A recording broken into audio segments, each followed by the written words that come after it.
वंदे मातरम दोस्तों। इस वीडियो में class 12th biology chapter 3 human reproduction का कुछ पॉइंट्स हम डिस्कस करेंगे। तो इसमें इस चैप्टर में कौन कौन से टॉपिक आपको डिस्कस करना है वो भी एक बार मैं बता देता हूँ। तो जो फर्स्ट टॉपिक है वो मेल रिप्रोडक्टिव सिस्टम है। सेकंड जो आपको टॉपिक मिलेंगे इस चैप्टर में फीमेल रिप्रोडक्टिव सिस्टम। थर्ड होगा गैमेटोजेनेसिस। फोर्थ होगा मेंस्ट्रुअल साइकिल। फिफ्थ होगा फर्टिलाइजेशन एंड इम्प्लीमेंटेशन। सिक्स होगा प्रेगनेंसी एंड एम्ब्रियोनिक डेवलपमेंट। और लास्ट जो टॉपिक होगा वो होगा पार्चुरेशन एंड लैक्टेशन। तो इस इतने टॉपिक को इस चैप्टर में आप आगे डिस्कस करेंगे। तो जो ये हमारा जो वीडियो होगा इस चैप्टर का इंट्रोडक्टिव पार्ट है। तो मैं इंट्रोडक्टिव पार्ट को मैं स्टार्ट करता हूँ। As you are aware human are sexually reproducing and viviparous. तो आपको पहले से पता है कि ह्यूमन में क्या होता है, सेक्चुअली रिप्रोडक्शन होता है, और ह्यूमन है वो विविपेरस होता है। विविपेरस का मतलब क्या है, जो कोई अगर ऑर्गेनिज्म यंग वंस को बर्थ करता है तो वो विविपेरस होता है। अगर कोई ऑर्गेनिज्म एग प्रोड्यूस करता है तो वो ओविपेरस होता है। Okay friends, the reproductive events in human includes formation of gametes is called gametogenesis, sperm in male and ovum in female. तो इसमें हम देखेंगे कि जो रिप्रोडक्टिव इवेंट है ह्यूमन में, तो सबसे पहले जो पॉइंट आता है वो फॉर्मेशन ऑफ गैमेट्स का आता है, उसको गैमेटोजेनेसिस बोलेंगे। और मेल में जो गैमेट्स होता है वो स्पर्म होता है, और फीमेल में जो गैमेट्स होता है वो ओवम होता है। इसी कारण स्पर्म को मेल गैमेट्स और ओवम को फीमेल गैमेट्स भी बोला जाता है। Next, transfer of sperm into the female genital track is called insemination. तो इसमें जो स्पर्म का ट्रांसफ़र होता है कहाँ, फीमेल जेनिटल ट्रैक में, तो इस प्रोसेस को इंसेमिनेशन बोलते हैं। देन आगे जब वो फीमेल ट्रैक में जाएगा, ठीक है, फीमेल जेनिटल ट्रैक में जाएगा, उसके बाद फिर fusion of male and female gametes is called fertilisation leading to formation of zygote. तो इसमें फ्यूज़न जब होगा, ठीक है, जो फ्यूज़न होता है आपको पता है कि फैलोपियन ट्यूब में होता है, ठीक है, उसको क्या बोलते हैं, फर्टिलाइजेशन बोलते हैं, फर्टिलाइजेशन बोलेंगे। तो इसमें इस प्रोसेस में क्या होता है, जब फर्टिलाइज होगा तो जाइगोट का क्या होता है, वो फॉर्म होता है। This is followed by formation and development of blastocyst and its attachment to the uterine wall is called implementation.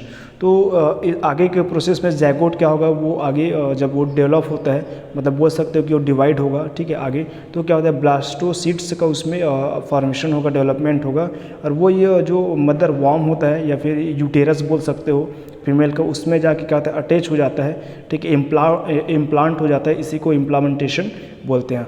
और आगे इम्प्लांट होने के बाद फिर उसमें क्या होता है, एम्ब्रियोनिक डेवलपमेंट, जिसको हम लोग बोलेंगे गेस्टेशन। तो आगे एम्ब्रियोनिक डेवलपमेंट होगा and delivery of the baby, इसको बोलेंगे पार्चुरेशन।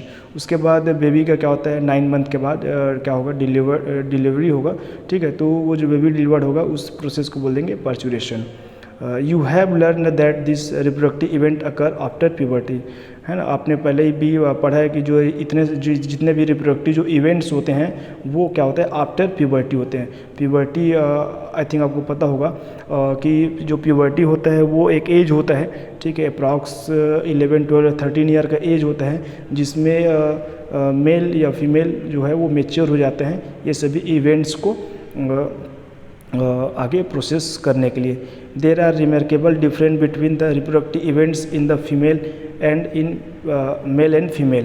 तो इसमें जो रिप्रोडक्टिव जो इवेंट्स हैं, ठीक है, रिप्रोडक्टिव जो इवेंट्स है उसमें मेल और फीमेल में अगर आप देखेंगे तो कुछ डिफरेंट मिलेंगे, ठीक है। फॉर एग्जांपल के लिए देखेंगे, sperm formation continuous even in old man but formation of ovum ceases in women around the age of 50 year.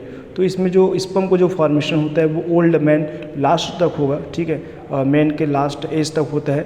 लेकिन जो वुमेन में जो ओवम को जो क्या होता है, फॉर्मेशन होता है, वो अप्रॉक्स एज 45 to 50 ईयर, ठीक है। तो जैसे एनसीईआरटी में 50 ईयर तक होता है, ऐसा दिया है। Let's us examine the mail and female reproductive system in human. तो हम आगे के वीडियो में mail and female reproductive system जो ह्यूमन का है उसको हम डिस्कस करेंगे। उसके पहले कुछ मैंने आपके लिए डेफिनेशन इसमें लाया है, तो वो डेफिनेशन भी आप चाहो तो नोट डाउन कर सकते हो। एक बार मैं इसको भी आपको बता देता हूँ, ठीक है। तो फर्स्ट नंबर जो होगा वो होगा गैमेटोजेनेसिस। तो गैमेटोजेनेसिस में क्या होगा, फॉर्मेशन ऑफ गैमेट्स, ठीक है, पहले ही मैंने बताया कि स्पर्म होता है वो मेल गैमेट्स होता है और ओवम होता है वो क्या होता है, वो फीमेल गैमेट्स होता है। स्पर्म के जो फॉर्मेशन के प्रोसेस को स्पर्मेटोजेनेसिस बोलते हैं और ओवम के फॉर्मेशन को oogenesis बोलते हैं। ओके फ्रेंड्स, सेकेंड है इंसेमिनेशन। ठीक है, इंसेमिनेशन क्या होता है, transfer of sperm into vagina. ठीक है, वेजाइना में जो स्पर्म को जो ट्रांसफ़र होता है उस प्रोसेस को क्या बोलते हैं, इंसेमिनेशन बोलते हैं। थर्ड होगा fertilisation, fusion of male and female gametes, या बोल सकते हैं fusion of sperm and ovum to produce diploid zygote. तो फर्टिलाइजेशन में क्या होता है, मेल और फीमेल जो गैमेट्स होते हैं, स्पर्म ओवम होता है, वो फ्यूज़ करेंगे और जाइगोट का फॉर्म करेंगे। इम्प्लीमेंटेशन, डेवलपमेंट ऑफ ब्लास्टोसिट्स, जाइगोट है वो आगे डेवलप होकर ब्लास्टोसिट्स में डेवलप होता है। It's attachment with the wall of uterus, और यूटेरस के वॉल में जाके वो क्या हो जाता है, अटैच हो जाता है। ठीक है, इम्प्लांट हो जाता है, तो इसी को इम्प्लीमेंटेशन बोलते हैं। गेस्टेशन, गेस्टेशन में आपको पता है कि आगे क्या होता है, वो आगे एम्ब्रियो का डेवलपमेंट होता है, उसको एम्ब्रियोनिक डेवलपमेंट बोलते हैं। तो उस प्रोसेस को हम लोग बोलेंगे कि जो डेवलपमेंट हो रहा है वो क्या हो रहा है, वो एम्ब्रियोनिक डेवलपमेंट है। उसके बाद है last parturition, the process of delivery of और giving birth to young ones. तो जो क्या होता है, बर्थ होता है यंग वंस का, उसको क्या होता है, पर्चुरेशन बोलते हैं। ओके फ्रेंड्स, अगर ये वीडियो आपको अच्छा लगा तो प्लीज़ चैनल को like, share and subscribe. Thank you.